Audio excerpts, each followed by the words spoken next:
Hello everyone and welcome to a new video. Today I am filming a very exciting video. I have prepared over 50 Asian book recommendations for you because I want to spread some positivity in the Asian community right now, especially with everything that happened in the United States lately. I'm thinking a lot about it and I just want to spread positivity and support Asian authors. All these books are by Asian authors, but some don't have Asian main characters, but they're still by Asian authors and you still should support them, of course. I will try to be as quick as possible because we have over 50 books here and I have covered a lot of genres, like more than I ever done in a video ever. So I'm sure there could be something here for everyone.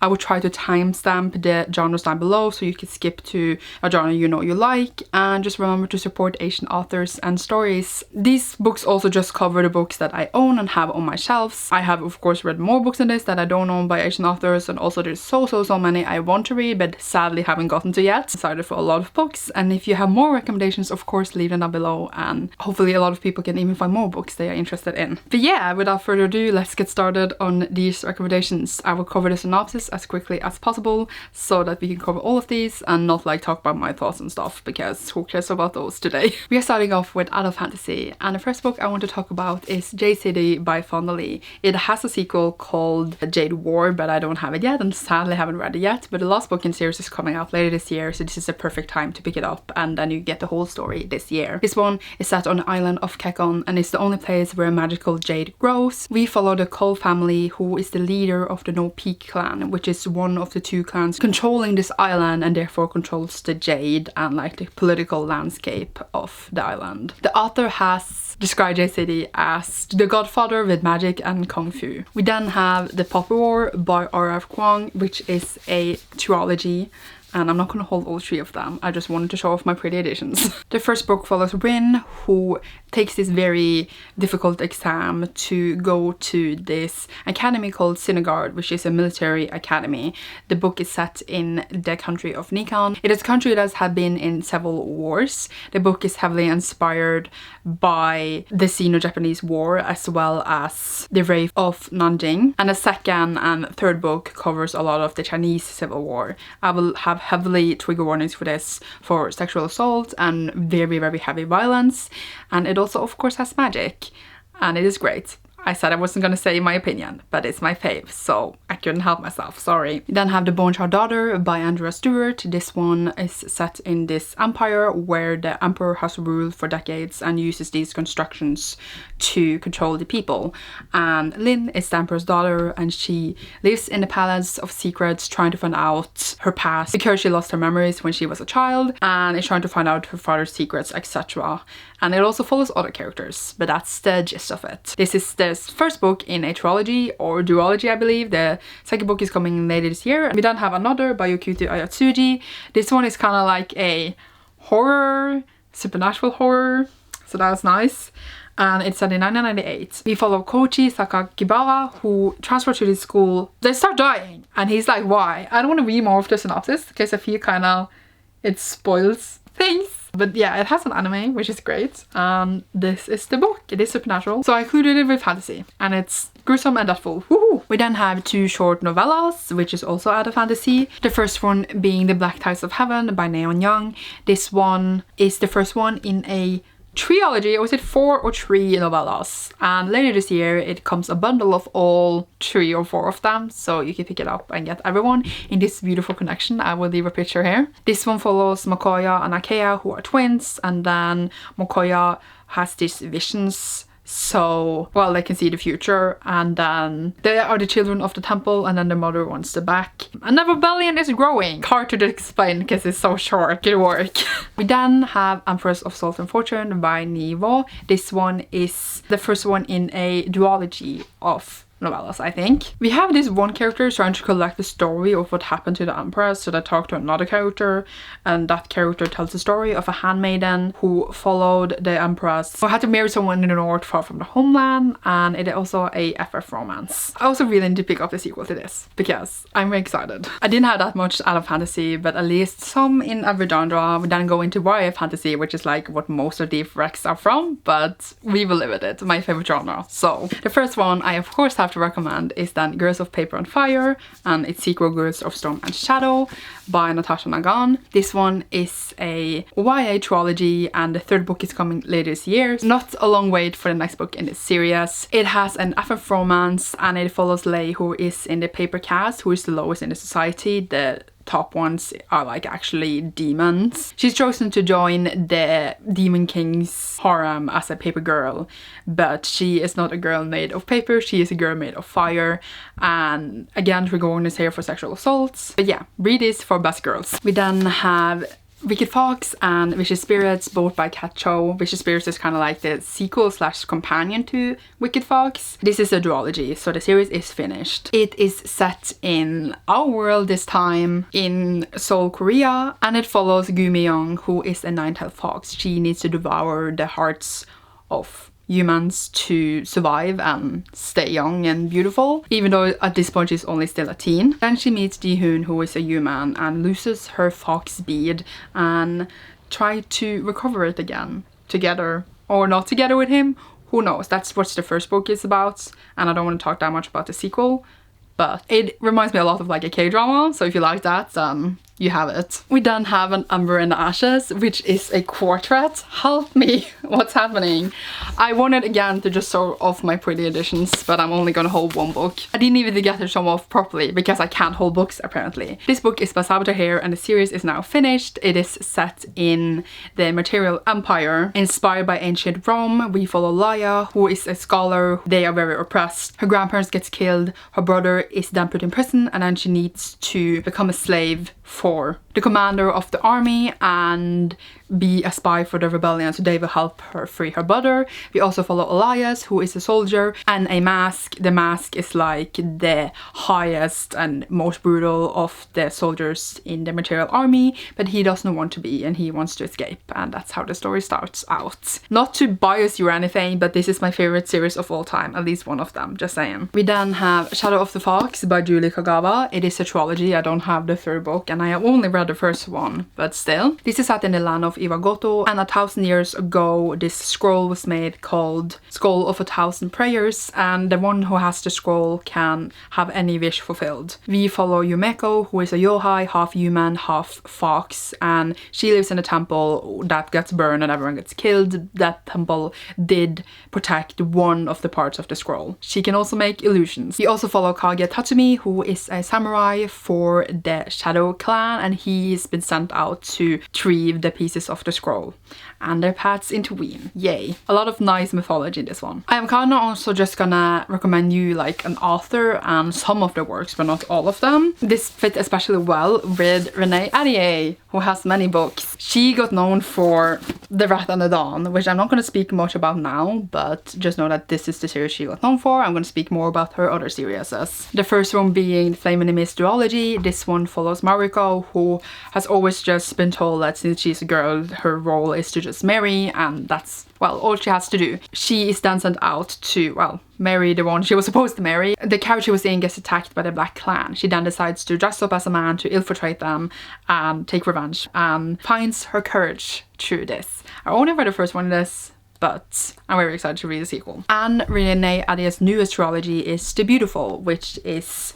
now 2 books out, and the third book I think will come later this year. This is set in 1872 in New Orleans, and it follows Celine, who escapes from her home in Paris, and she goes to New Orleans to escape from her past. There she meets Sebastian and bodies start piling up. It is a vampire series, by the way, so that's all really you need to know that you should pick this up. We then have Forest of Souls by Laurie M. Lee. This one is the first one, I think, in either a trilogy or a duology. The second book at least is coming later this year. This book follows Saoirse, who is training to be the queen's next royal spy, but then she restores her best friend to life again and is the first soul guide in a really, really long time. She then goes to the Spider King, who has for a really long time made sure that this wood called the Deadwood hasn't grown longer. Bigger, I guess is the word, but he's struggling to keep it back, and she could be the answer to defeat the Deadwood. Yay! We then have another series of books called Rise of the Empress, I believe. They are all by Julie C. Dao, and the first one is Force of 1,000 Landers. This is an East Asian retelling of the Evil Queen. This follows Xifang, who who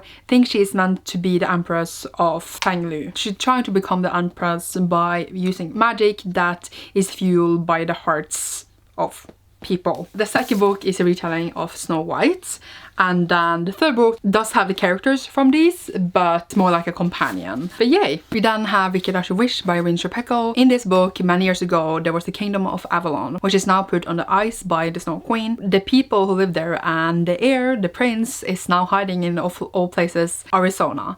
And he's also gay, by the way, and we mostly actually follow the perspective of his friend Tala. And then, after a decade of no show, the Firebird shows up, which is a sign that maybe it's time to take their kingdom back.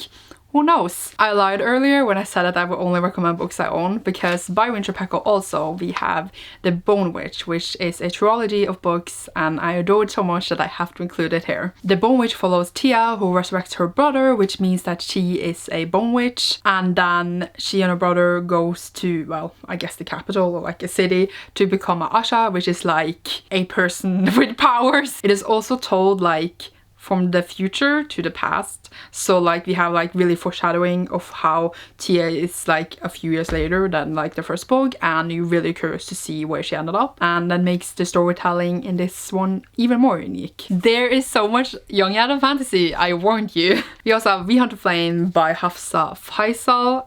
I know, I'm really sorry. What always intrigued me about this book is the initial quote it's promoted with, and that is, people lived because she killed, people died because he lived. And I don't like that, okay? It's fancy. Either way, this follows Afira, who is like a hunter and dresses as a man, and no one knows her real identity, and she hunts into this forest called the Ars, and that forest is really dangerous and people can't really go in there and out there and stuff. She is then approached to find this artifact that will stop the Ars from growing. We then also follow Asir, who is the Prince of Death, an assassin, son of the Sultan, etc. And he is tasked with finding the hunter and taking the artifact for himself. And like finding the hunter, I mean kill the hunter. So yeah, this is the first book in a duology. We Free the Stars came out earlier this year. I really need to pick that one up. Series is now finished, so you have no excuses. Taking a 1 second break to appreciate how ruined my shelves look, because I've taken out the books I'm gonna talk about. And my other shelves over there, you don't even want to see them. Either way, continuing, we then have 1,000 Endings and Beginnings, edited by Ellen O and Elise Chapman. This one is actually an anthology of short stories, all by different authors, many of whom I have talked about here. Not many, like a couple. I'm looking behind the names on the bag and I'm like, I thought it was more. What's so nice about this is that every story is inspired by different Asian legends and myths. So you get all different kinds of representation. Asian representation was what I was trying to say. And in the beginning it says like where all the stories come from. So yeah, it is a short story collection, 15 retellings. It says here, I could have just said that. And ultimately a very good recommendation for Asian reads in general, especially like in the YA fantasy genre. A really good pick overall for this whole video. Yay. We then have The Candle and the Flame by Nafisa Assad. I know, I'm sorry. This one follows Fatima, who lives in the city of Noor, which is nearby the Silk Road, which is full of different cultures and people from all different places. A few years ago, all the humans in that city was killed by a tribe of Djinns, and they are now ruled by the nicer Ifrits. And then we also have like the commander of like the army called Sulitikar, which again, I am sorry. They interact, and there is a reason that Fatima survived. There's death happening with the Ifrits, and after that a lot of things will happen and go down in this. What's nice about this is that it is a standalone. I think that every single book I talked about this been a series, so this is a standalone. I thought it was going to be a series, but it's not, and it's beautiful. Like, it's beautiful writing. That's, yeah. We then have Descendant of the Crane by Yuan He. This one is also a standalone, so that is also nice. This one follows Princess Hesina of Yan. Her father is just murdered, and she uses magic to try to find out what happened to him. This is illegal in the country, which is kind of bad, and then she also needs to get help from this investigator called Akira, and there's like political intrigue, and shit goes down, and yay, the cover is also very pretty. I was trying to be like very quick and serious, and now the silliness of me comes forward. I'm sorry. We then have Blood Air and its sequel Red Tigress, which I have like a really cool edition of, just saying. I think it's gonna be a trilogy, but I'm not sure. Probably should have checked beforehand, but I'm pretty sure. I haven't read the second book yet. It just came out, but I am excited. These books are kind of inspired by Anastasia of Russia. So we follow Anastasia, which is like written in a kind of different way, but I still presume we pronounce it the same, who is the crown princess. Her father is murdered. The last book we talked about, the father was murdered too, lol. The magic system is that people have infinities, and Sasha have a really rare one. She has like a blood infinity, so she can control blood. And then she needs to work with this dude named Ransom Quicktongue to find out what happened to her father and the conspiracy behind that. So that's what's going on here. These books were very heavy. I'm struggling, help. We then have Varsity Charks' YA, which she has her first series, The Star Touch Queen, and it's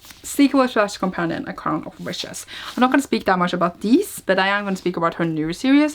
Just know that these exist too. The first one in this trilogy is The Gully Wolves, and the second one is The Silver Serpents. I'm not sure that the third book has a release date yet, but it's going to be a third book. This book is set in Paris, 1889. We follow Severin, and he is approached by the Order of Babel to find this old artifact. Then he would thereby also get his inheritance, because he was supposed to be like a leader of its own order / house, but they were like, fuck you. And then he finds, I wrote it down because it sounded so fancy in the synopsis, an engineer in debt, a historian banished from his home, a dancer with a past, and a brother in arms if not in blood. So he gathers his crew to go on his heist to get this artifact. And yeah, that's what the story starts out with, and it is great, just saying. We are finally done with YA fantasy, but going into some fantasy middle grade, because I have some. We have again Varsity Charkshi with her Arusha, not quartet anymore. It's supposed to be 5 books, but I don't remember what it's called when it's like not a trilogy and not a quartet. What's the next? My brain. Either way, it's supposed to be 2 more books in the series. So far 3 is out, and I think the 4th book is coming like in 2 weeks or something. So probably even sooner when you're watching this. Avashar was the first release in Rick Riordan's Present, and it is based upon Hindu mythology, and the books in Rick Riordan's Present are supposed to appeal to the people who like Rick Riordan's books, so like Percy Jackson. The first book follows Auru, who's 13, and she lies a lot to try to fit in at school. She then lies that this lamp that in her museum that she lives in is haunted, and her classmates are there, they don't believe her, so she lights the lamp to show them, and thereby accidentally lets out the sleeper who works for the god of death that wants to destroy the world. And well, she let him out, so that isn't so good.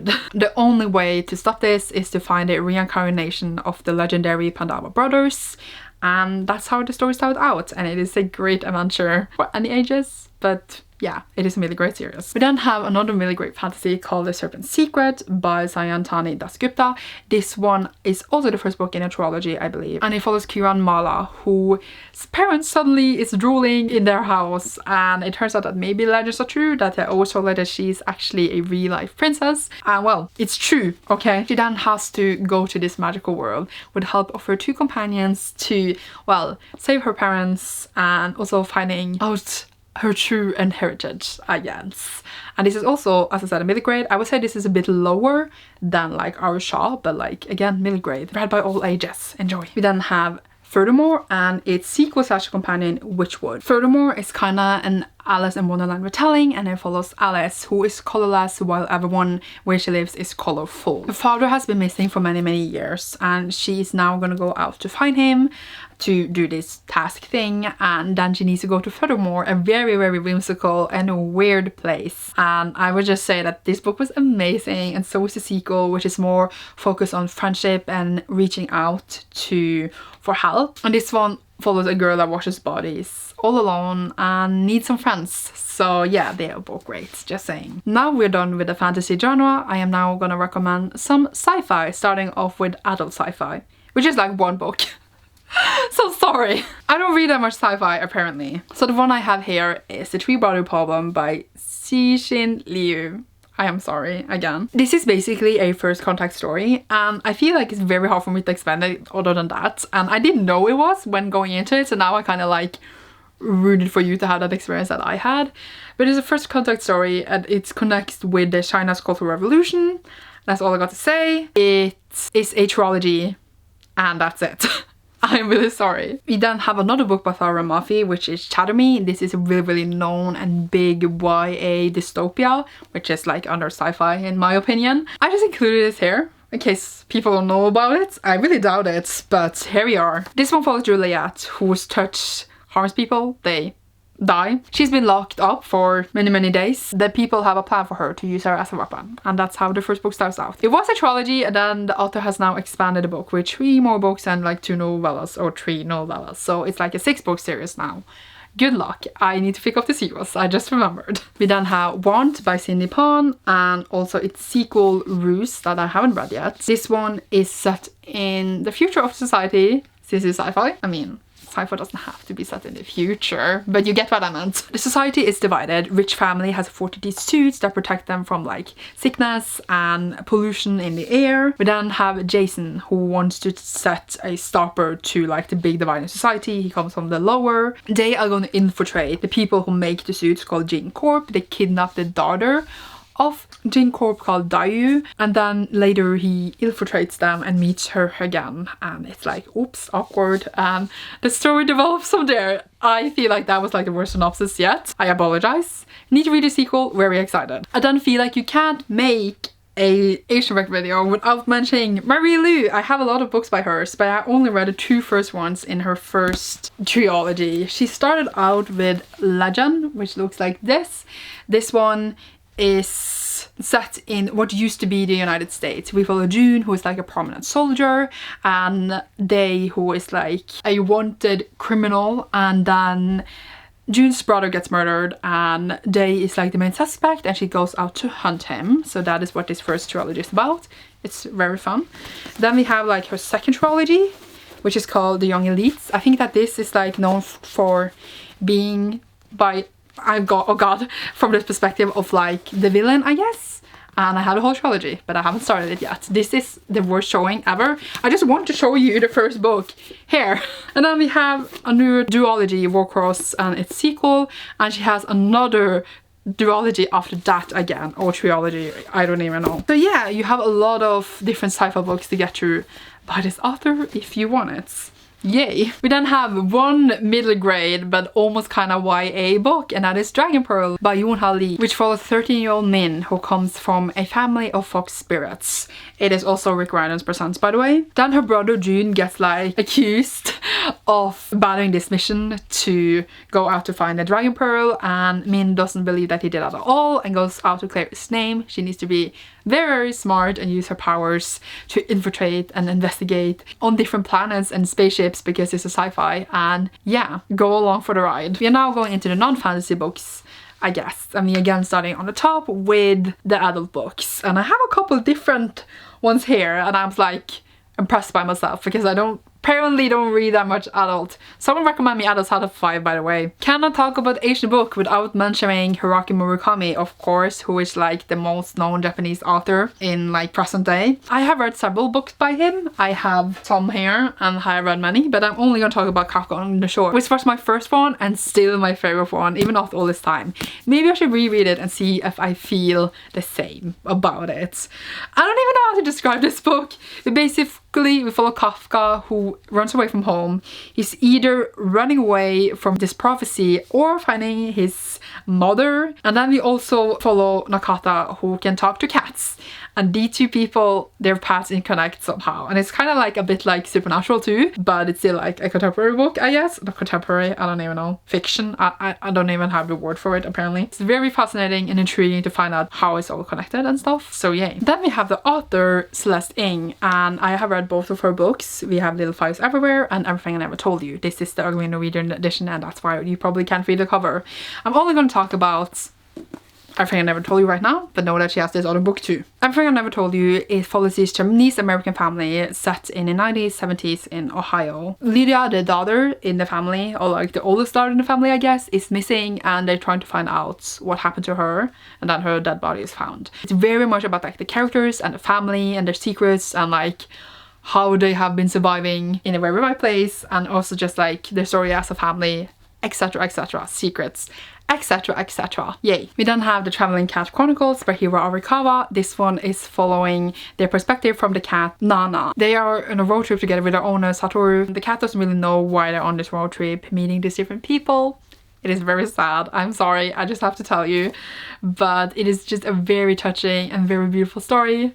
So there you go. We then have Pachinko by Min-Jin Lee. This one is first set in the beginning of the 1900s in Korea. We follow Sunya, who falls in love with this rich gentleman, and he proposed he would take care of her, but then finds out that he was actually married all along, and then decides to marry this minister, and they together move to Japan. It is set over generations, and it is just have so many themes in it.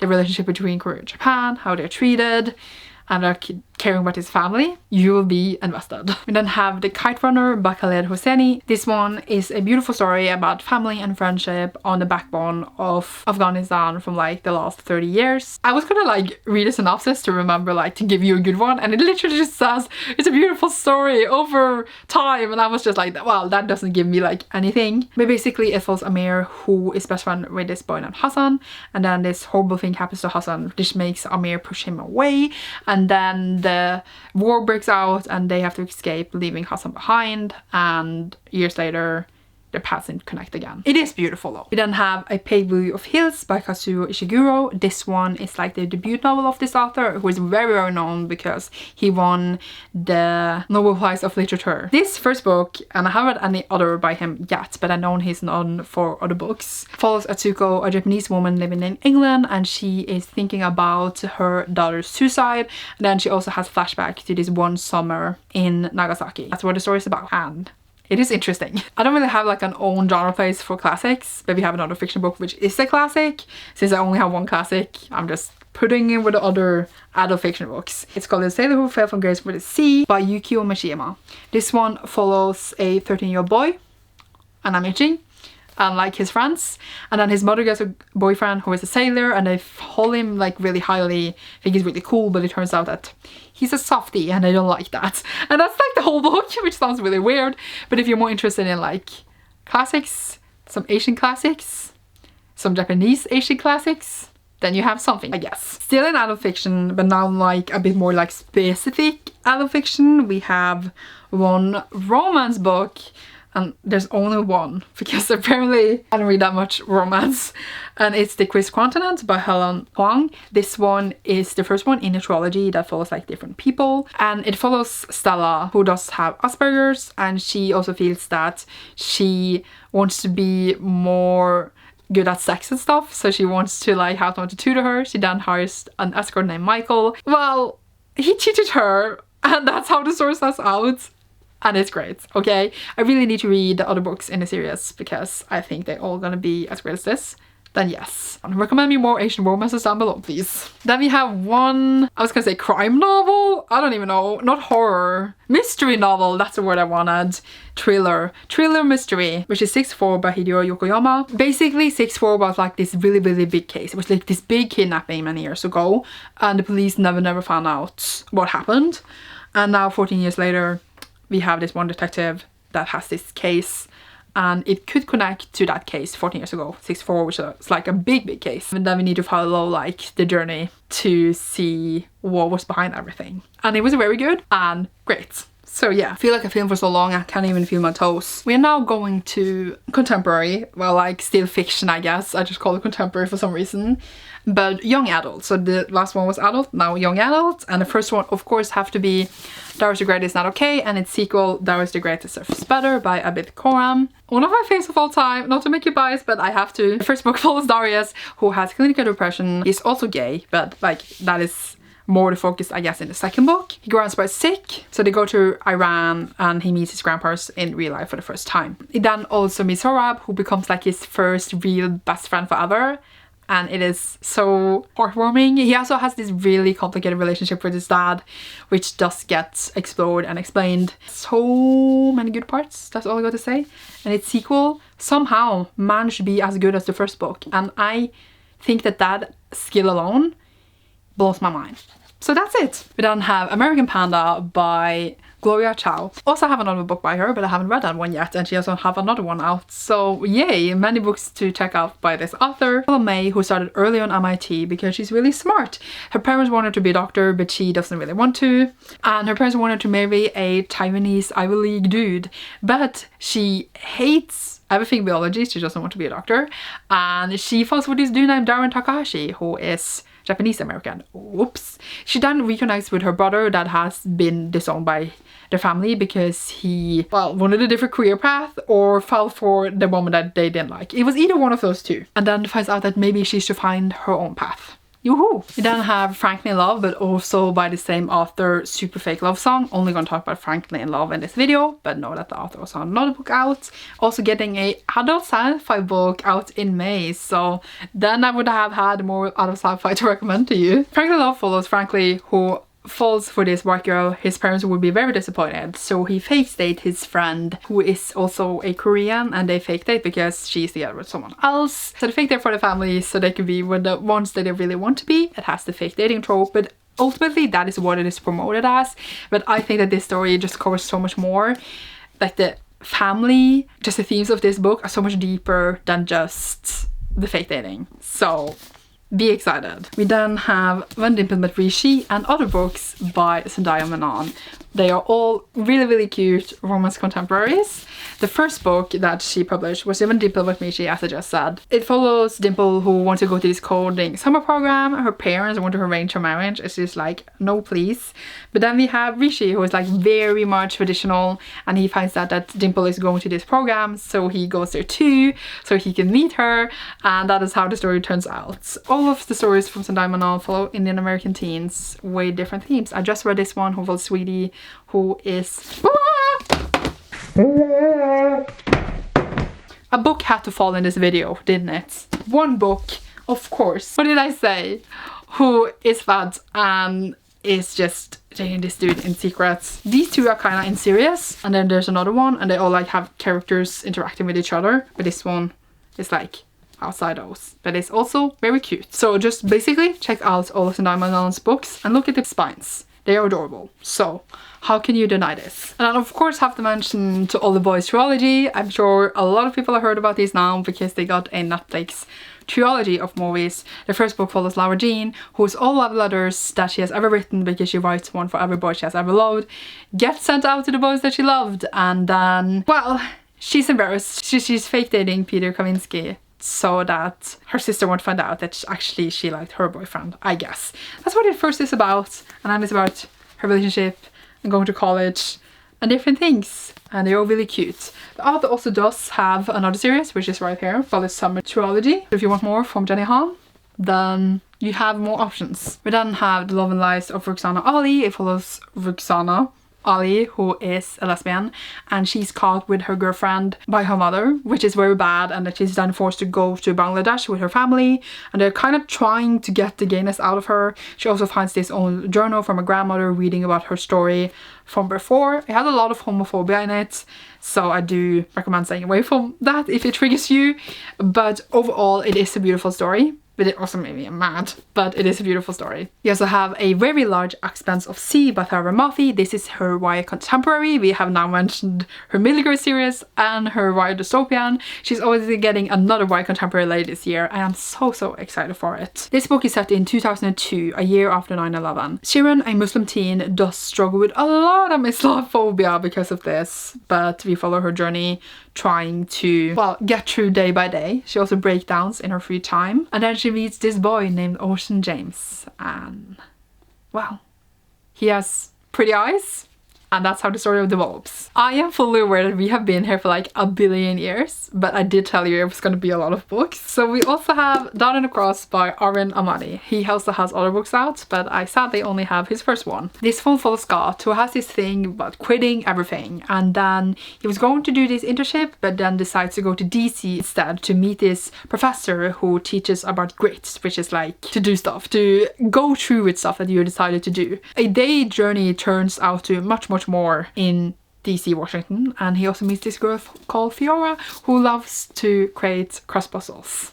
Woohoo! And it evolves from there. Yay! I don't know why I started with the whole woohoo and yay stuff, but it just happened. We then have Love, Hate and Other Filters by Samira Ahmed. This one is the first book by this author, but she does also have other books out, so again, I do recommend checking this out. I have read Mad, Bad and Dangerous to Know by her, and it is great. So yay, but only gonna talk about this one right now. We follow Maya, who is an American Muslim teen. She wants to go to film school, but her parents are very much against this. Then this horrific crime happens miles away from where she lives, but her neighborhood and community really turns against her family after this happens, and she sees so much hatred because of this one thing that happened. And we see her trying to, well, live through all this. Yeah, so that is that. I then have only one non-fiction book here, which is I Am Malala, which is Malala Story, who is very well known. If you haven't heard about her, was spoken of about girls' education for so long, winner of the Nobel's Prize, and she was shot by Taliban. This is her story for how she grew up,